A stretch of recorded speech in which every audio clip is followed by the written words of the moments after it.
Welcome to Jersey Matters. I'm Larry Mendte. We've got big news out of Rutgers University. They have come up with the first ever COVID-19 test where you can just spit in a cup and get results almost instantaneously. We'll talk to a doctor from Rutgers about when those tests might be available. Also on today's show, we'll talk with powerful New Jersey Congressman Frank Pallone about when Congress may reconvene and send New Jersey the help it needs. We'll talk with a small business owner who says he had to lay off 80 employees and he's not getting the help the state had promised. We'll also meet some people filing for unemployment who say the same thing. They're not getting any help either. And John Bon Jovi wants your help. We'll explain.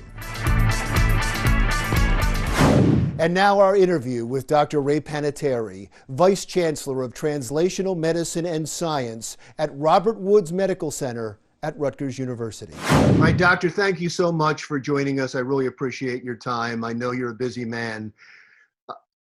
Rutgers has been in the news a lot these days. Congratulations on that. Can you talk about the tests that were developed at Rutgers? Yeah, Larry, a tremendous amount of energy and enthusiasms occurred at Rutgers. Several really seminal studies and events have occurred. Number one is the FDA approved saliva test for antigen, that is active virus. And before this, we were having to use throat swabs or sticking swabs into the nose, into the back of the throat. But this recent test approval is huge. We can now simply collect saliva in a cup and test whether the individual is positive. That was done at the Rutgers University Cell and DNA Repository, RUCDR. We are contributing a tremendous amount of samples to that agency. And Andy Brooks and Jay Tishfield were the individuals to get the test approved. It's huge. It's a game changer. It is a game changer, but how fast until that gets from your lab into the general public and it's mass produced? Well, we can tell you right now, they're doing the tests in Essex and Bergen County. We plan to use the test to characterize 5,000 employees at Robert Wood Johnson Hospital, and that is starting in the next day or two.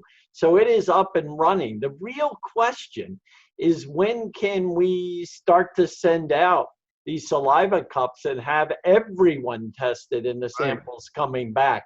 With an FDA high quality approved test, that is feasible.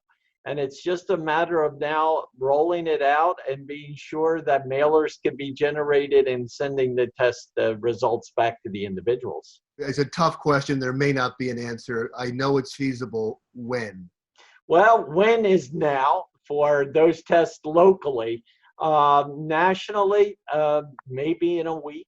Wow, that's huge news. Now I know that samples came from some testing that you were doing. Last time I spoke with you at your lab, you talked about how excited you were that you were going to get approval for a test on healthcare workers. Is that happening now? Yes, it is, Larry. I am really pleased to report that within 10 days of approval of us to recruit participants, a healthcare workers study, we were able to recruit 839 participants that will be followed for 9 months now, characterizing the infectivity and the ability to generate antibodies against the coronavirus. So we now have the platform with these participants. We're so pleased that they signed up so that we could examine this phenomenon. Remember, they are in the front lines.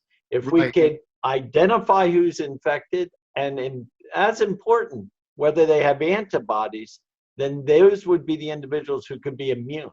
I'm wondering, since you've been now studying this for weeks, what have you learned about the virus that you didn't know beforehand? Well, I think what we were surprised by is the large number of healthcare workers who are completely asymptomatic but infected. And what that did is it identified individuals that come off the service line and to quarantine, and then follow those individuals as they remediated the infection. So we learned that. The other thing that was really shocking to us is the vast majority of the healthcare workers who have adequate PPE are not getting infected. That's really encouraging. That means good hygiene with regard to the use of personal protective equipment protects not only the individual, but the patients for whom they're caring. Let me ask you some more general questions, if I could, rather than just about your study or what Rutgers has been doing. You've been following the news. I know you're involved in conference calls all of the time. What is your takeaway? Are we starting to see our way out of this? We're seeing some glimmers of hope, but to be perfectly honest, Larry, we're in this for the long haul. I do not see a remediation in the next 4 to 6 weeks. We all like to be optimistic, but reading the tea leaves right now, there is still a lot of virus out there. A lot of hosts that are uninfected that could become infected if we didn't adhere to the social distancing regulations. So, we're in the right direction, no doubt about it. We're seeing diminishing hospital visits. We're seeing diminishing ICU admissions, but we are nowhere near out of the woods. So this talk about reopening the economy in May, is that not a good thing? I think it's ambitious. The question is, how do you define reopening the economy? If reopening the economy means wearing masks and PPEs in certain environments, maybe that's feasible. Or in areas that were less struck, maybe that's feasible. I think best to be safe. We don't want a recrudescence of peaks of infection. It's important for us to watch this, and it changes on a daily basis. Do we know yet if you are immune once you have this? We do know that there could be neutralizing antibodies that your body generates, and those neutralizing antibodies in that individual may prevent an infection. Now, it hasn't been very systematically studied. It hasn't really tested time in peer-reviewed literature. That's where we're at right now. That is the really most important question that we face. I know your expertise is lungs and your expertise is respiratory diseases. And I heard something fascinating the other day based on the people that have been hit with it so far, and that they said that smokers seem to have some resistance to it. Is that true? Well, I wish I could say it was true. It doesn't seem that patients with COPD are the most affected, although the most recent data, and this data really came out just yesterday, shows that individuals with underlying lung disease are more susceptible as a comorbidity to the virus.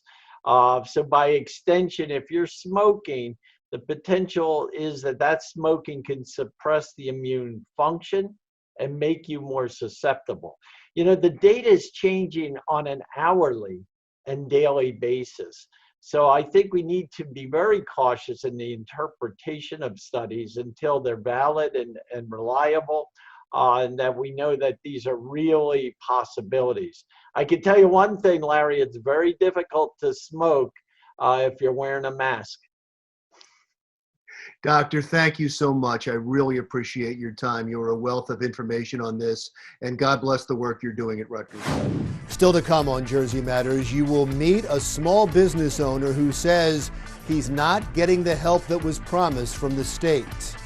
That's when we come right back.